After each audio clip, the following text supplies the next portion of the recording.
Hello दोस्तों, आपका स्वागत है त्रिशक्ति एकेडमी में। और आज हम डिस्कस करेंगे thermodynamics third same mechanical engineering में पूछे जाने वाले मोस्ट इंपॉर्टेंट क्वेश्चंस के बारे में कि थर्मोडायनेमिक्स के एग्ज़ाम में जो आपका 6 अप्रैल 2021 को है उसमें आपसे क्या क्वेश्चंस पूछे जा सकते हैं। उन मोस्ट इंपॉर्टेंट क्वेश्चंस को आज हम डिस्कस करेंगे और वो सवाल मैं आपको बताऊँगा, वो क्वेश्चंस आपको बताऊँगा जो हर साल एग्ज़ाम में पूछे जाते हैं। देखिए, तो यहाँ पर सबसे पहले देखिए थर्मोडायनेमिक्स में जो पहला चैप्टर है वो है इंट्रोडक्शन। इंट्रोडक्शन चैप्टर है, तो इंट्रोडक्शन चैप्टर से इंपॉर्टेंट सवाल देखते हैं हम। सबसे पहले सिस्टम क्या है, सिस्टम क्या है जिसे आप निकाय कहते हैं। तो देखिए, सिस्टम एक ऐसा क्लोज इन्वेलप होता है जिसके अंदर मास और एनर्जी का इंटरेक्शन होता है और जिसमें आप स्टडी करते हैं उसे आप सिस्टम कहेंगे। देखिए, सिस्टम 3 प्रकार के होते हैं: open system, close system, isolated system. Open system में मास और एनर्जी, देखिए मास और एनर्जी दोनों का एक्सचेंज होता है सराउंडिंग से। क्लोज सिस्टम में मास बंद रहता है और एनर्जी का इंटरेक्शन होता है। आइसोलेटेड सिस्टम में ना एनर्जी का ना मास का, दोनों आइसोलेटेड रहते हैं, यानी ना इसमें एनर्जी का आपका ट्रांसफ़र होता है ना मास का ट्रांसफ़र होता है। ये है इंपॉर्टेंट सिस्टम के टाइप्स भी।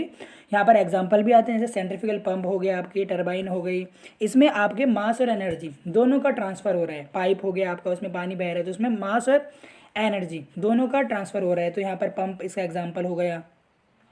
और क्लोज सिस्टम में आप देखिए, क्लोज सिस्टम में जैसे आपका हो गया, यहाँ पर आप ऐसा मान सकते हैं कि जैसे कोई प्रेशर कुकर है, उसके अंदर आपका मास रखा हुआ है इस तरीके से। एनर्जी तो यहाँ पर बाहर आ सकती है जैसे हीट के फॉर्म में, परंतु जो मास है ये बाहर सराउंडिंग के साथ इंटरेक्ट नहीं कर सकता। आइसोलेटेड सिस्टम में जैसे आपका थर्मस फ्लास्क हो गया, थर्मस फ्लास्क में ना आप एनर्जी अंदर जा सकती ना बाहर जा सकती है। तो ये हो गया सिस्टम। इसी प्रकार से ये सिस्टम है, इससे आपसे बाउंड्री भी पूछते हैं कि बाउंड्री कितने प्रकार की है। देखिए, तो ये आप देख रहे हैं सिस्टम को जिस एक लाइन ने बाहर सराउंडिंग से अलग कर रहा है जो सिस्टम को, उसे ही आप बाउंड्री कहेंगे। और बाउंड्री के टाइप भी आप अपने बुक में देख लेंगे: fixed boundary, imaginary boundary. Fix boundary यानी बाउंड्री फिक्स है, इमेजिनरी या आपने इमेजिन की है, जैसे एयर में आप एग्जामिन करते हैं तो वहाँ पर आपकी इमेजिनरी बाउंड्री होती है बाउंड्री। फिर आपका सिस्टम और सराउंडिंग। देखिए, जो सराउंडिंग है, जो आउटसाइड है सिस्टम की, उसे आप सराउंडिंग कहते हैं। यदि आप सिस्टम, सराउंडिंग और बाउंड्री को आपस में एक साथ एक बॉक्स में लिख दें तो ये आपका यूनिवर्स बन जाता है। यानी यदि आप सिस्टम, सराउंडिंग और बाउंड्री को एक साथ आप लिखें तो उसे आप यूनिवर्स कहते हैं। क्या कहते हैं? यूनिवर्स कहेंगे। क्या कहेंगे आप इसे? यूनिवर्स कहेंगे। देखिए, फिर आपका आता है थर्मोडायनेमिक प्रॉपर्टी। थर्मोडायनेमिक की क्या प्रॉपर्टी होती है? यानी थर्मोडायनेमिक प्रॉपर्टी का अर्थ है जो थर्मोडायनेमिक्स की आपको कैरेक्टरिस्टिक बताती है। जैसे प्रेशर हो गया, वॉल्यूम हो गया, टेम्परेचर हो गया। ये मेनली 3 होती हैं, PVT, pressure, volume and temperature. इसमें आता है आपकी जो थर्मोडायनेमिक प्रॉपर्टी होती है 2 प्रकार की होती हैं: इंटेंसिव एंड एक्सटेंसिव। इंटेंसिव जो होती है वो मास पर डिपेंड नहीं करती, extensive is dependent on mass. Extensive जो प्रॉपर्टी होती है वो आपके मास पर डिपेंड करेगी, एक्सटेंसिव, और इंटेंसिव नहीं करती। कई बार फिल इन द ब्लैंक्स में पूछा जाता है कि जो वॉल्यूम है वो कौन सी प्रॉपर्टी है। तो वॉल्यूम जो है वो एक्सटेंसिव प्रॉपर्टी है, वो जो मास पर डिपेंड करती है। वॉल्यूम जो है वो मास पर डिपेंड करता है, इसलिए वॉल्यूम इज एक्सटेंसिव प्रॉपर्टी। और टेम्परेचर और प्रेशर जो होती है ये दोनों इंटेंसिव प्रॉपर्टी होती है। ये आपको ध्यान रखना है, 100% आपसे ये फिलअप पूछा जा सकता है कल। इसी प्रकार ये तो थर्मोडायनेमिक प्रॉपर्टी हो गई, पहले चैप्टर में ये हो गया। फिर आता है थर्मोडायनेमिक इक्विलिब्रियम। थर्मोडायनेमिक इक्विलिब्रियम का अर्थ है, यानी जब आपका कोई सिस्टम है, ये आपका कोई सिस्टम है, इसमें जो है आपका ये सिस्टम साम्य अवस्था में है। साम्य अवस्था का मतलब ना यहाँ से आपकी हीट बाहर जा सकती ना अंदर जा सकती, ना इसमें आप जो फोर्सेस हैं, ना आप इसमें प्रेशर इंक्रीज कर सकते ना कम कर सकते, जो इसकी फेज़ है वो सेम रहेगी। यानी इसका मतलब है जो आपका सिस्टम है वो सेम अपनी फेज़ में रहेगा, वो चेंज नहीं होगा ड्यूरिंग द प्रोसेस। तो उसे आप क्या कहते हैं? थर्मोडायनेमिक इक्विलिब्रियम कहते हैं। थर्मोडायनेमिक इक्विलिब्रियम होने के लिए 3 कंडीशन इंपॉर्टेंट है: mechanical equilibrium, chemical equilibrium and thermal equilibrium. Mechanical equilibrium में जो आपकी फोर्सेज हैं, जो सिस्टम पर जो फोर्सेज लग रही हैं, उनका रिजल्टेंट शून्य होता है। यानी जो आपकी फोर्स लग रही हैं, उन फोर्स लगने के कारण आपकी जो सिस्टम है वो कैसा है? कांस्टेंट है, उसमें कोई चेंज नहीं हुआ। फोर्सेस लगाने के कारण आपके सिस्टम में कोई चेंज नहीं हुआ, तो आप उसे मैकेनिकल इक्विलिब्रियम कहेंगे। केमिकल इक्विलिब्रियम का अर्थ है यदि आपने हीट दी, सिस्टम को हीट दी, क्यू से आप हीट को डिनोट करते हैं, आपने हीट दी सिस्टम को, परंतु सिस्टम की फेज चेंज नहीं हुई, तो आप उसे क्या कहेंगे, केमिकल इक्विलिब्रियम। और एक आता है यहाँ पर इंपॉर्टेंट है थर्मल इक्विलिब्रियम। थर्मल इक्विलिब्रियम में आपका टी इज कांस्टेंट, आपका जो टेम्परेचर है वो कांस्टेंट रहता है, यानी जब आप इसको हीट देंगे टेम्परेचर जो होगा यदि आपका कांस्टेंट रहेगा थ्रू आउट द प्रोसेस तो आप उसे क्या कहेंगे, थर्मल इक्विलिब्रियम। इक्विलिब्रियम की कंडीशन है यदि मैकेनिकल इक्विलिब्रियम में भी हो सिस्टम हमारा, केमिकल इक्विलिब्रियम में भी हो और थर्मल इक्विलिब्रियम तीनों में हो, तो आप कह सकते हैं कि जो आपका सिस्टम है वो थर्मोडायनेमिक इक्विलिब्रियम में आएगा। आपके पास 8 मार्क्स में भी आ सकता है। तो आप विद डायग्राम मैकेनिकल इक्विलिब्रियम को भी समझाएंगे, केमिकल इक्विलिब्रियम को भी समझाएंगे और थर्मल इक्विलिब्रियम को भी समझाएंगे। फिर आप कहेंगे यदि सिस्टम तीनों में है तो आपका सिस्टम थर्मोडायनेमिक इक्विलिब्रियम में है। अब आप यहाँ पर देखिए reversible and irreversible process. Reversible process का अर्थ है कि यानी जो प्रोसेस जो हो रिवर्स हो जाए, क्या हो जाए, रिवर्स हो जाए। रिवर्स का अर्थ है यानी आप मानिए कोई प्रोसेस हमारी हो रही है यहाँ पे 1 to 2, ग्राफ बना रहा हूँ PV 1 to 2 आपकी कोई प्रोसेस हो रही है मानिए, यदि ये 1 to 2 प्रोसेस हुई फिर ये 2 to 1 सेम इस पाथ को फॉलो करती है तो इसे रिवर्सिबल प्रोसेस कहेंगे। जैसे आपका मेल्टिंग ऑफ आइस, जब आप आइस को मेल्ट करते हैं तो वाटर में कन्वर्ट हो जाता है, फिर आप हीट करेंगे तो आपका फिर क्या हो जाएगा, वाटर में कन्वर्ट हो जाएगा, तो ये आपका रिवर्सिबल प्रोसेस है। इरिवर्सिबल प्रोसेस में क्या होगा मैं आपको बताता हूँ। ये देखिए 1 to 2 आपका कोई प्रोसेस है, 1 to 2 आपने कोई प्रोसेस किया, पर जो फिर यहाँ पर जो दूसरा प्रोसेस होगा यहाँ पर 2 to 1 यानी इसको 2 से 1 जाना चाहिए अकॉर्डिंग टू रिवर्सिबल प्रोसेस, पर इरिवर्सिबल प्रोसेस में ये 2 to 1 नहीं, ये कहीं दूसरी फेज में चले जाएगा यहाँ पर 2 to 1 डैश यहाँ पर। इसका मतलब ये रिवर्सिबल नहीं है, इरिवर्सिबल। जैसे कोई भी प्रोसेस आपकी फ्रिक्शन के साथ होती है तो वहाँ पर आपकी एनर्जी जो है वो क्या हो जाती है, चेंज हो जाती है। टोटल एनर्जी उतनी नहीं रह पाती जितनी पहली होती है। तो कोई भी आपका प्रोसेस फ्रिक्शन के साथ हो या आपका क्या होता है, इरिवर्सिबल। जैसे आप कर्ड से मिल्क से कर्ड आप बना देते हैं, यानी दूध से आप दही बना सकते हैं पर दही से दूध नहीं बना सकते, तो इसे आप क्या कहेंगे, इरिवर्सिबल प्रोसेस। अब यहाँ पर आता है कि conversion of Celsius into Fahrenheit scale, यानी सेल्सियस को फ़ारेनहाइट में कैसे कन्वर्ट करें। तो इसका फार्मूला होता है C/5 = F-32/9, ये आपका फार्मूला रहेगा। इसलिए अगर आपको सेल्सियस में कन्वर्ट करना है तो यहाँ पर आप फ़ारेनहाइट की आपको वैल्यू दी होगी और फ़ारेनहाइट में बदलना है तो सेल्सियस की वैल्यू आपको दी होगी। ऐसा भी पूछ सकता है कि आपके कौन से टेम्परेचर पर सेल्सियस और फ़ारेनहाइट दोनों बराबर आपका टेम्परेचर आएगा, तो वो आपका जो टेम्परेचर होगा वो 40 डिग्री पे, -40 डिग्री पर आपका जो सेल्सियस और फ़ारेनहाइट स्केल पर सेम रीडिंग होती है। वो आप चाहे यहाँ पर करके भी देख सकते हैं, C की जगह भी आप X रखें, F की जगह भी आप X रखें, तो आपका जो X है यानी जो वैल्यू है जिसके लिए दोनों बराबर आएंगे वो आएगा आपका -40 डिग्री, यानी -40 डिग्री के लिए आपका जो टेम्परेचर है वो बिल्कुल क्या रहेगा, सेम रहेगा। -40 डिग्री पे फ़ारेनहाइट और सेल्सियस में सेम रहेगा। ये आपको प्रूफ करने के लिए आता है 8 मार्क्स में। फिर आप देखिए दूसरा चैप्टर है law of perfect gases. Law of perfect gases देखिए, परफेक्ट गैसेस वो गैसेस होती हैं जो आपके Boyle's law, Charles law, Gay Lussac law और एवोगैड्रो लॉ, इन लॉज को फॉलो करती है। इन्हें ही आप क्या कहेंगे, इन्हें आप परफेक्ट गैस लॉ कहते हैं। तो आप यहाँ पर देखिए बॉयस लॉ परफेक्ट गैसेस कहते हैं और बॉयस लॉ क्या होता है देखिए, एट कांस्टेंट टेम्परेचर, एक कांस्टेंट टेम्परेचर पर, एट कांस्टेंट टेम्परेचर आपका जो वॉल्यूम होगा वो इन्वर्सली प्रोपोर्शन होगा किसके, प्रेशर के। तो इसको आप लिख सकते हैं PV बराबर कांस्टेंट, PV बराबर कांस्टेंट आप इसे लिख सकते हैं। यदि आप में अधिक मार्क्स में आता है, पिछले पेपर में बॉयस लॉ आपका 6 नंबर में आया था, इस बार भी आ सकता है, तो आप इसको ग्राफ की मदद से दिखाएंगे, PV ग्राफ बनाएंगे, इस तरीके से आप इसे समझेंगे। 1 to 2 प्रोसेस हो रही है जिसमें PV हमारा कांस्टेंट है और ये आइसोथर्मल प्रोसेस का भी ऐसे ही ग्राफ बनता है, ये मैं आपको अभी आगे बताऊंगा। फिर देखिए चार्ल्स लॉ, चार्ल्स लॉ में कहता है एट कांस्टेंट प्रेशर, यानी एक कांस्टेंट प्रेशर पर जो आपका वॉल्यूम है, जो आपका वॉल्यूम है वो समानुपाती होगा टेम्परेचर के। ये आपका क्या है, चार्ल्स लॉ। इसको आप कह सकते हैं V/T = कांस्टेंट। यहाँ से आपके न्यूमेरिकल भी आ सकते हैं परफेक्ट गैस लॉ से, कि आपको प्रेशर दिया हो, वॉल्यूम दिया हो, टेम्परेचर निकालना हो, तो इस तरीके से आप बॉयस लॉ और चार्ल्स लॉ का इस्तेमाल करके उन सवालों को आसानी से कर लेंगे। फिर आता है अवोगैड्रो लॉ। अवोगैड्रो लॉ कहता है देखिए, under the same condition of temperature और प्रेशर, यानी यदि आपके सिस्टम में मानिए ये आपके 2 सिस्टम हैं, इनमें आपका टेम्परेचर और प्रेशर सेम है और कोई गैसेज यहाँ पर भरे हुए हैं इक्वल वॉल्यूम, यानी वॉल्यूम सेम है, मानिए यहाँ तक है वॉल्यूम सेम है, इसमें भी यहीं तक है, यानी कोई मीटर क्यूब मान लीजिए यहाँ पे 1 मीटर क्यूब तक है, यहाँ भी 1 मीटर क्यूब तक है, तो इनके जो गैस के जो मॉलिक्यूल्स रहेंगे वो ऑक्यूपाई करेंगे क्या करेंगे, वो ऑक्यूपाई करेंगे इक्वल स्पेस, क्योंकि वॉल्यूम बराबर है तो उनके पास सेम नंबर ऑफ मॉलिक्यूल्स होंगे। जो नंबर ऑफ मॉलिक्यूल्स हैं वो दोनों गैसेस के पास सेम होंगे, क्योंकि वो कांस्टेंट प्रेशर और टेम्परेचर पर हैं, तो इसलिए उनके जो नंबर ऑफ मॉलिक्यूल्स हैं वो भी सेम रहेंगे। तो ये 3 लॉ हैं, बहुत इंपॉर्टेंट है, एक आपको 6 नंबर में कल एग्जाम में देखने के लिए ज़रूर मिलेगा। फिर आता है आइडियल गैस इक्वेशन। तो देखिए आइडियल गैस इक्वेशन जो आइडियल गैस फॉलो करती है, तो आइडियल गैस क्या होती है, ये एक ऐसी हाइपोथेटिकल गैस होती है जिसके मॉलिक्यूल्स आपस में बहुत दूर दूर होते हैं, इनके बीच में फोर्स ऑफ अट्रैक्शन नेग्लिजिबल होता है, इसलिए आप इसे हाइपोथेटिकल गैस भी कहते हैं। तो ये गैस जो है एक इक्वेशन को फॉलो करती है, वो है आपकी P V is equal to n R T, where P is pressure, V is volume, n is number of यहाँ पर मोल्स, आर जो है यूनिवर्सल गैस कांस्टेंट या आइडियल गैस कांस्टेंट आप इसे कह सकते हो, टी है टेम्परेचर। तो यहाँ पर मैं आपको बता दूँ फिल इन द ब्लैंक्स में आर जो यूनिवर्सल गैस कांस्टेंट है, ये पूछते हैं कि आर क्या है, तो आप लिखेंगे यूनिवर्सल गैस कांस्टेंट या आइडियल गैस कांस्टेंट।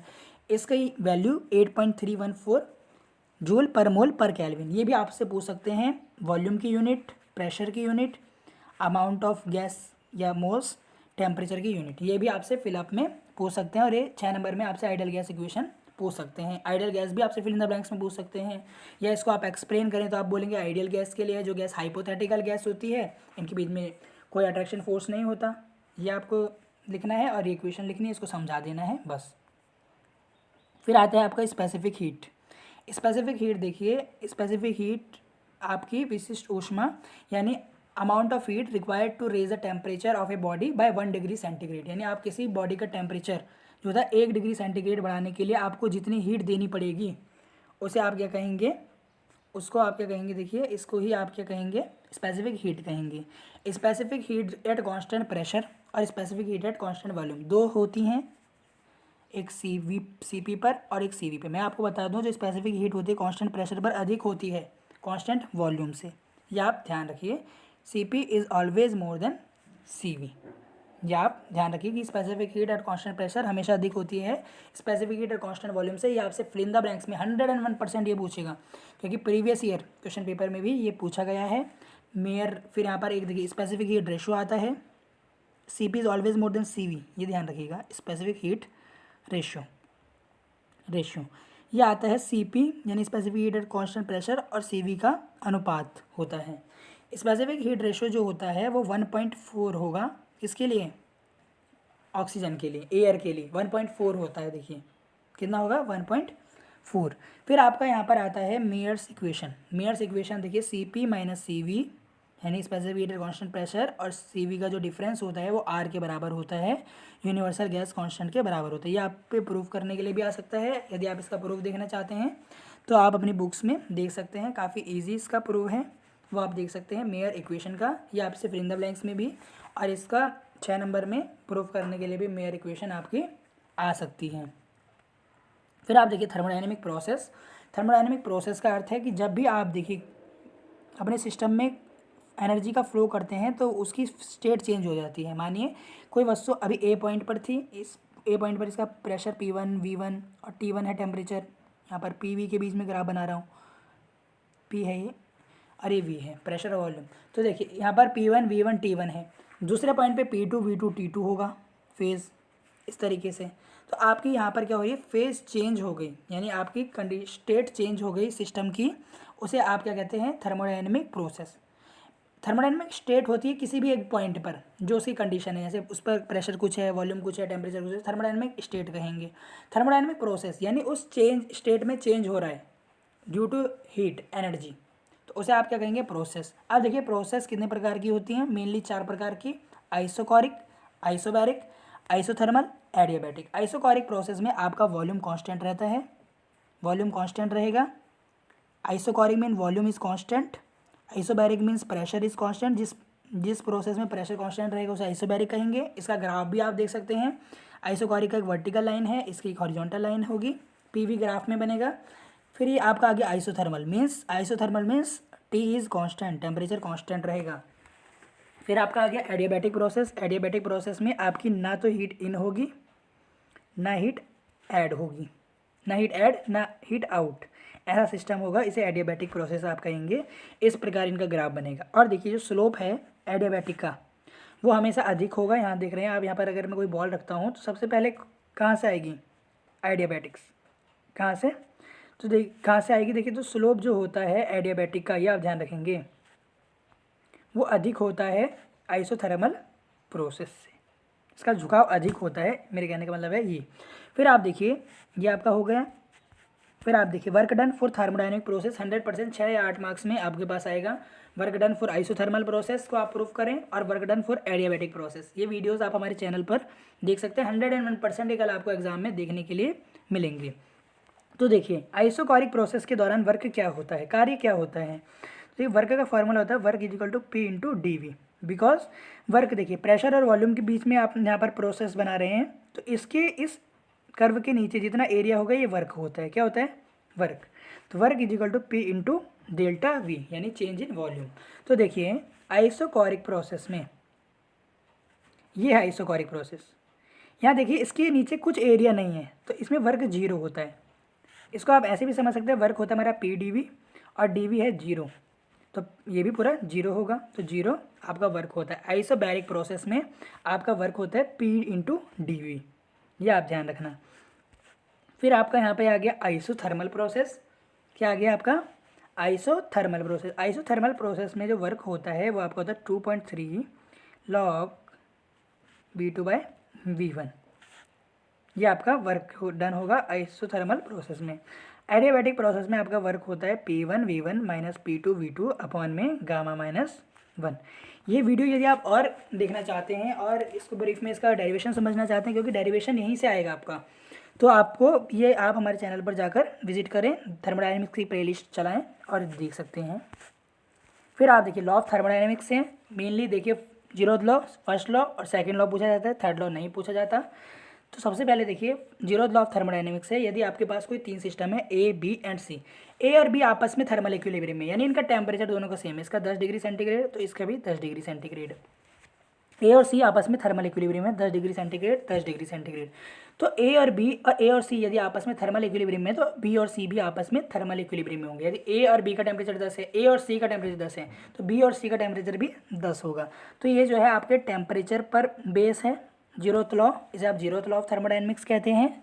ये आपका लॉ है, पिछली बार 8 मार्क्स में आया था, तो आपको डायग्राम के साथ इसकी पूरी आपको लिखना है, इसकी पूरी समरी आपको लिखनी है, क्या है ए और बी दो सिस्टम होते हैं, इस प्रकार से आप हमारे चैनल पर विजिट करेंगे तो आपको इसका ब्रीफ में आंसर मिलेगा। फर्स्ट लॉ ऑफ थर्मोडायनेमिक्स भी आप हमारे चैनल पर देख सकते हैं। ये एनर्जी कंजर्वेशन का लॉ होता है आपका, कि एनर्जी कभी क्रिएट नहीं की जा सकती, ना इसे डिस्ट्रॉय की जा सकती। जो एनर्जी बिफोर है और जो एनर्जी आफ्टर है, यानी पहले और बाद में एनर्जी सेम रहेगी, परंतु यहाँ पर आपका एनर्जी का ट्रांसफॉर्मेशन नहीं होगा। एनर्जी का ट्रांसफॉर्मेशन, आपका जो एनर्जी यहाँ पर ट्रांसफॉर्मेशन होगी एक फॉर्म से दूसरे फॉर्म में, ना आप एनर्जी को क्रिएट कर सकते हैं, ना आप एनर्जी को डिस्ट्रॉय कर सकते हैं। ये मेनली है फर्स्ट ऑफ थर्मोडायनेमिक्स। इसको यदि आप न्यूमेरिकल फॉर्म में लिखें, तो यदि आप किसी सिस्टम को क्यू हीट देते हैं, तो वो जो क्यू हीट होती है वो उसको दो चीज़ों में कन्वर्ट करता है। हीट जो होती है सिस्टम दो चीज़ों में कन्वर्ट, एक तो change in internal energy d U plus del W, यानी कुछ वर्क करता है, और कुछ आपका इंटरनल एनर्जी। ये इंटरनल एनर्जी यानी वो एनर्जी जो आपके मॉलिक्यूल्स एब्जॉर्ब कर लेते हैं वाटर के, जिसमें आप हीट दे रहे हैं, तो वो भी क्या हो जाते हैं, एक्साइट हो जाते हैं, तो उसे आप इंटरनल एनर्जी कहते हैं। और कुछ आपने वर्क कर लिया हीट से, तो इसे आप कहते हैं कि जो क्यू है वो इन दोनों के बराबर हुई। यहाँ पर एनर्जी जो हीट है वो एक रूप से दूसरे रूप में परिवर्तित हो गई। यही फर्स्ट लॉ ऑफ थर्मोडायनेमिक्स है। फिर आप देखिए सेकेंड लॉ ऑफ थर्मोडायनेमिक्स जो है वो भी यही क्या आपका कहता है कि जो सेकंड लॉ है वो आपका कहेगा कि जो एनर्जी है वो कभी लो टेम्परेचर से हाई टेम्परेचर तक फ्लो नहीं हो सकती है। एनर्जी कभी लो टेम्परेचर से हाई टेम्परेचर तक फ्लो नहीं हो सकती है, ये आपको ध्यान रखना है। और इसके दो स्टेटमेंट है, एक तो केल्विन प्लैंक का जो आप अपनी स्क्रीन पर देख रहे हैं, वो मैं आपको समझाता हूँ सेकेंड लॉ में। ये वीडियो यदि आप ब्रीफ में देखना चाहते हैं चैनल पर विजिट करें। आपके पास केल्विन कहते हैं कि हमारे पास कोई ऐसा सिस्टम नहीं है जो 100% हीट को, यहाँ पर कोई सिस्टम है वो 100% हीट को 100% जो है वर्क में मतलब कन्वर्ट कर दें, इस तरीके से नहीं होगा कुछ, बल्कि आपका जो सिस्टम है वो कुछ यहाँ पर वर्क देगा हीट लेकर, और कुछ यहाँ पर सिंक में डंप कर देगा। इसे ही आप केल्विन प्लैंक का स्टेटमेंट कहते हैं। और यहाँ पर एक दूसरा स्टेटमेंट भी होता है क्लॉसियस स्टेटमेंट, वो इसका रिवर्स होता है कि आपकी एनर्जी लो टेम्परेचर से हाई टेम्परेचर पर फ्लो नहीं होती जब तक आप उसको एक्सटर्नल वर्क ना दें। इसका डायग्राम भी आप इस तरीके से बनेगा। यदि आप केल्विन प्लैंक को क्लॉसियस स्टेटमेंट हो, क्योंकि कल ये जो है 8 मार्क्स में आप देखेंगे अपने क्वेश्चन पेपर में 101%। सेकेंड लॉ केल्विन प्लैंक भी देख सकते हैं, क्लॉसियस स्टेटमेंट भी आ सकती है। तो इसके लिए आप हमारे चैनल पर विजिट करें, वहाँ पर ब्रीफ में मैंने आपको ये टॉपिक समझाया हुआ है, वो आप देख सकते हैं। फिर आता है यहाँ पर देखिए कॉर्नोट इंजन से पहले मैं आपको 2 मशीन बता दूँ, PMM-1 perpetual motion machine first और PMM-2। PMM-1 एक इस प्रकार की मशीन है जो कि हीट के बिना, हीट आपने दी नहीं सिस्टम को और उसने कुछ वर्क कर दिया, ऐसा इम्पॉसिबल है कि विदाउट हीट विदाउट एनर्जी कोई आपका आउटपुट मिल जाए। यदि आप लाइट का बटन ऑन नहीं करेंगे लाइट जल जाएगी, तो ये विरोधाभास है। और वही PMM-1 मशीन है कि ऐसी मशीन जो इनपुट लिए बिना आउटपुट दे दे, इसे आप PMM-1 कहेंगे। PMM-2 ऐसी मशीन होती है जो क्या करती है, इनपुट को 100% आउटपुट में कन्वर्ट कर दे, उसे आप क्या कहेंगे, इनपुट को 100% आउटपुट में बदले, वो PMM-2 मशीन है। ये भी पॉसिबल नहीं है, ये सेकंड लॉ को वायलेट करती है, और जो PMM-1 है वो फर्स्ट लॉ को वायलेट करती है। इसे आप और अच्छे से हमारे चैनल पर देख सकते हैं, PMM-1 एंड PMM-2, ये भी आपका इंपॉर्टेंट है बहुत। फिर आता है कार्नोट इंजन। कार्नोट इंजन भी आप समझ सकते हैं अपनी बुक से। इसमें देखिए 4 प्रोसेस होती हैं, 2 आइसोथर्मल, 2 एडियाबैटिक। सबसे पहले 1 to 2 आपकी आइसोथर्मल एक्सपेंशन, फिर रिवर्सिबल एडियाबैटिक एक्सपेंशन, 2 to 3, फिर 3 to 4, फिर 4 to 1 एडियाबैटिक, और आइसोथर्मल कंप्रेशन, एडियाबैटिक कंप्रेशन। इस तरीके से आपकी प्रोसेस होगी। फिर आप इसमें एफिशिएंसी निकालते हैं, आउटपुट अपॉन इनपुट। इसमें आप देखिए इंजन जो होता है आउटपुट में हमेशा वर्क देता है और इनपुट में हमेशा हीट लेता है। तो यहाँ पर आप हीट इन करते हैं, क्यू इन, यहाँ से क्यू आउट होती है। इस तरीके से आप ये जो इंजन होता है वर्क देता है, इसको आप और अच्छे से समझें। अपने बुक में आप इसको देख सकते हैं, कार्नोट इंजन भी बहुत इंपॉर्टेंट। और इससे रिलेटेड आपके पास न्यूमेरिकल भी आता है, जिसमें आपको देखिए सोर्स का टेम्परेचर देगा, सिंक का टेम्परेचर देगा, आपको वर्क निकालना होगा। तो वो वीडियो भी आप हमारे चैनल पर देख सकते हैं, कैसे न्यूमेरिकल सॉल्व करते हैं सेकंड लॉ पर। वो सब सेकंड लॉ पे आते हैं आपका, heat engine, heat pump, refrigerator, उससे रिलेटेड आप देखेंगे सेकंड हमारे चैनल पर विजिट कर सकते हैं और देख सकते हैं। फिर आता है आपका steady flow energy equation, SFEE। ये रिजल्ट है फर्स्ट लॉ ऑफ थर्मोडाइनमिक्स का ही, किस पर, ओपन सिस्टम के लिए। जो हमारा फर्स्ट ऑफ थर्मोडाइनमिक्स है वो क्लोज सिस्टम के लिए है, ये आपका ओपन सिस्टम के लिए है स्टेडी फ्लो एनर्जी इक्वेशन। इसमें देखिए आपकी यहाँ पर जो एनर्जी होगी और यहाँ पर एनर्जी होगी, यहाँ पर देखिए एनर्जी का भी फ्लो हो रहा होगा, मास का भी, यहाँ पर भी 2 पॉइंट पर भी एनर्जी और मास दोनों का फ्लो हो रहा है। अब आप देखिए इसकी इक्वेशन आपसे लिखने के लिए आती है। तो देखिए पहले पॉइंट पर आपके पास कुछ काइनेटिक एनर्जी है, कुछ है आपने हीट दी सिस्टम को, कुछ आपके पास यहाँ पर पोटेंशियल एनर्जी है, कुछ आपके पास यहाँ पर क्या है, H1 इंथैल्पी है। इस तरीके से ये आपका 1 पॉइंट पर हो गया। इस 2 पॉइंट पर क्या होगा, ये इसके बराबर होगा, half m2v2 plus W plus m into m2 Z2 G2 और Z2, यहाँ पे 1 1 आएगा और यहाँ पे H2 आएगा। यहाँ पर आप बस डिफरेंस ये होता है, यहाँ पर हीट ऐड हो जाती है, यहाँ पर आपका वर्क आता है। स्टेडी फ्लो एनर्जी इक्वेशन जो है SFEE, ये आपके टरबाइन के लिए, डिफ्यूज़र के लिए, नोजल के लिए, किसी के लिए भी आपसे आ सकती है एग्जाम में, तो आप इसको पढ़ सकते हैं। फिर देखिए एफिशिएंसी ऑफ हीट इंजन और COP ऑफ हीट पंप मैं आपको बताऊंगा। तो देखिए एफिशिएंसी ऑफ हीट पंप, देखिए आउटपुट अपॉन इनपुट। आउटपुट मैंने अभी आपको बताया, आप सेकंड लॉ पढ़ेंगे, Clausius statement, Kelvin Planck statement देखेंगे तो आप इसको आसानी से कर सकते हैं। तो ये आपका आता है, आउटपुट वर्क होता है हीट इंजन में, और ये होता है क्यू इन। इस तरीके से आपका हो जाएगा ये हीट पंप के लिए, हीट इंजन के लिए। अब हीट पंप के लिए आप देखिए, इसके लिए होता है एफिशिएंसी नहीं होती, इसके लिए कोफिशिएंट ऑफ परफॉर्मेंस होता है, क्योंकि हीट पंप जो होता है वो क्या करता है, आपका वर्क लेता है ना कि वर्क देता है। तो आपकी COP जो होता है हीट पंप के लिए होता है डिज़ायर्ड इफेक्ट, यानी इसको हायर टेम्परेचर मेंटेन करना होता है, तो QH अपॉन में वर्क, जिसको आप QH माइनस QL भी लिख सकते हैं, इसे टेम्परेचर के फॉर्म में भी आप लिख सकते हैं। और इसको और ब्रीफ में यदि आप जानना चाहते हैं, देखिए मैं केवल इस वीडियो में आपको टॉपिक ही बता रहा हूँ, तो आप इसको हमारे चैनल पर विजिट करें, वहाँ पर रिलेशन भी है। देखिए हीट पंप और रेफ्रिजरेटर में देखिए जो कोफिशिएंट ऑफ परफॉर्मेंस होता है हीट पंप के लिए, वो रेफ्रिजरेटर के COP से 1 अधिक होता है हमेशा। ये इनके बीच में रिलेशन आ गया। देखिए ये भी मैंने प्रूफ किया हुआ है, ये भी आपके पास कल आ सकता है। रिलेशन क्या है, 1 नंबर में भी आ सकता है, हीट पंप और रेफ्रिजरेटर की COP में रिलेशन क्या है, ये आ सकता है।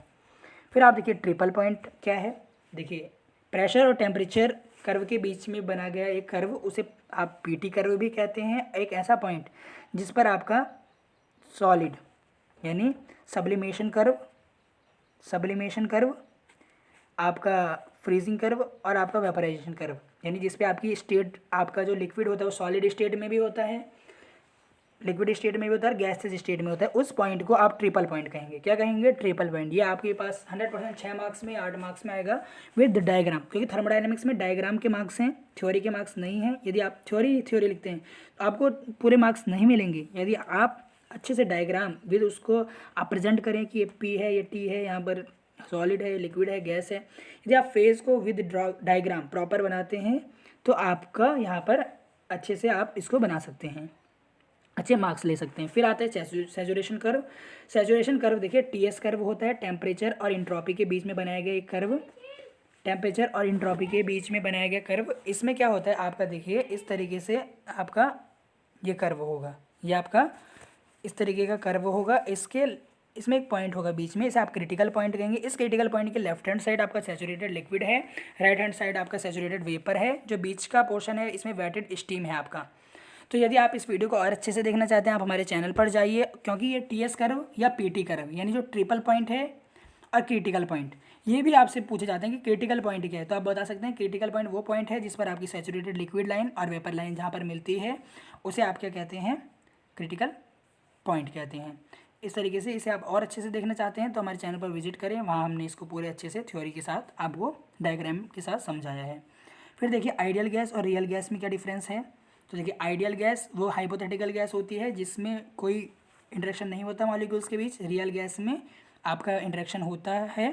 मेनली डिफरेंस है, इसकी आप इक्वेशन लिख देंगे, इसकी इक्वेशन PV=RT ही इसकी इक्वेशन है, इसकी NRT है। तो आप डिफरेंस मैंने वीडियो बनाया हुआ है थर्मोडायनेमिक्स में, वो आप देख सकते हैं। फिर ड्राइनेस फ्रैक्शन, एक्स से आप इसको डिनोट करते हैं, यानी मास ऑफ, देखिए ड्राई स्टीम अपॉन में मास ऑफ मतलब वेट स्टीम जो होता है, इसमें ड्राई और वेट दोनों का आ जाता है। वेट स्टीम का जो रेशियो होता है इसे आप ड्राइनेस फ्रैक्शन कहते हैं। क्या कहेंगे? ड्राइनेस फ्रैक्शन आप इसे कहेंगे। तो इसको भी आप देख सकते हैं, ये भी आपके पास 6 नंबर में आ जाता है लिखने के लिए। फिर आता है आपके पास बॉयलर। बॉयलर देखिए 2 प्रकार के होते हैं। बॉयलर एक स्टीम जनरेशन डिवाइस है, मेनली 2 प्रकार के होंगे, फायर ट्यूब और water tube. Fire tube boiler में आपके ट्यूब्स के अंदर फायर मतलब गैसेज रहेंगी, बाहर वाटर, और इसमें आपके वाटर अंदर रहेगा ट्यूब्स के अंदर, और वाटर ट्यूब बॉयलर में और बाहर इसकी गैसेज रहेंगी। तो ये आप वीडियो देख सकते हैं हमारे चैनल पर, वाटर ट्यूब बॉयलर और फायर ट्यूब बॉयलर में क्या डिफरेंस है ये भी मैंने आपको वहाँ पर बताया है, और बॉयलर क्या है वो वीडियो भी वहाँ पर बताई है, और इसके डायग्राम के साथ आप एग्जाम में बनाएंगे तभी आप फुल मार्क्स प्राप्त कर सकते हैं। फिर आता है यहाँ पर बहुत ही इंपॉर्टेंट है बॉयलर की माउंटिंग्स एंड एसेसरीज।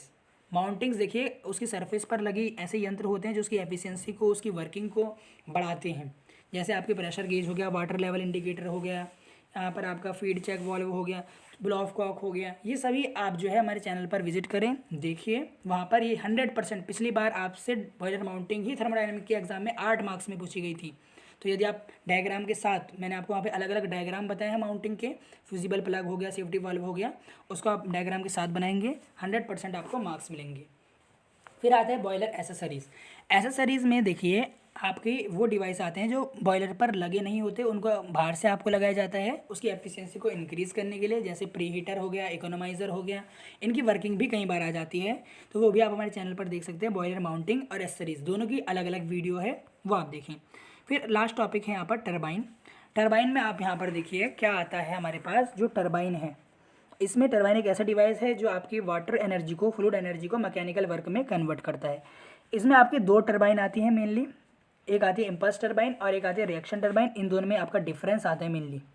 तो आप देखिए सबसे पहले मैंने आपको ये बता दिया टरबाइन का क्या कार्य है। अगर आपसे टरबाइन के पार्ट्स पूछेगा तो आप इस प्रकार डायग्राम बनाकर इसका पार्ट बताएंगे। रनर जिस पर आपके ब्लेड लगे होते हैं, यहाँ पर शाफ्ट होगी जिससे ये घूमेगा, ये नोजल होता है जिससे आपका वाटर इस पर पड़ता है इन बकेट्स पर। तो ये आपका जो डायग्राम है ये इम्पल्स टरबाइन का है। इम्पल्स टरबाइन का आएगा तो आप इस प्रकार का डायग्राम ड्रॉ करेंगे। और एक होती है रिएक्शन टरबाइन, इन दोनों में डिफरेंस आता है हमेशा। तो देखिए इम्पल्स टरबाइन में जो स्टीम होती है वो नोजल पर, स्टीम वहाँ से फ्लो होती है, नोजल पर लग के आपकी ब्लेड पर लगती है और वो फिर आपके मैकेनिकल वर्क में उसको कन्वर्ट कर देती है। फिर आपका यहाँ पर रिएक्शन टरबाइन में ऐसा नहीं होता, इसमें पहले स्टीम जो होती है वो गाइड मैकेनिज्म के द्वारा ब्लेड पर लगती है, यानी सीधा नोजल से नहीं, थोड़ा गाइड मैकेनिज्म से उसको जाना पड़ेगा। फिर आपका स्टीम जो इंजन्स में आपका बकेट्स जो लगी होती हैं इम्पल्स टर्बाइन पर, इस पर आपकी नई वेंस लगी होती हैं रनर पर। फिर आपका है इसमें स्टीम जो है पूरे सरकमफेरेंस पर जाती है या नहीं जाती, इसमें जो होती है स्टीम जो प्रेशर होता है वो कम हो जाता है ब्लेड पर लगने के बाद। इसकी ब्लेड सिमेट्रिकल होती है, इसकी नहीं होती। मेनली है आपको डिफरेंस याद करना है दोनों के बीच में, इम्पल्स टर्बाइन और रिएक्शन टर्बाइन के बीच में 100% जो मैंने आपको एग्जाम बताया है, इसके बाहर आपसे पेपर में नहीं पूछा जाएगा। आप हमारे प्लेलिस्ट पर जरूर विजिट करें। प्लेलिस्ट में विजिट करने का फ़ायदा ये है कि आप सारी वीडियोस देख सकते हैं थर्मोडायनेमिक्स की, मोस्ट इंपॉर्टेंट डेरिवेशन भी, और कॉन्सेप्ट को तुरंत आप समझें, क्योंकि टाइम नहीं है। ये वीडियो जो है एग्ज़ाम के एक दिन पहले बनी है, तो इसलिए इस वीडियो में मैंने केवल आपको टॉपिक बताए हैं। यदि आपको इस वीडियो से रिलेटेड कोई भी क्वेरी हो तो आप कमेंट करें। बहुत बहुत धन्यवाद।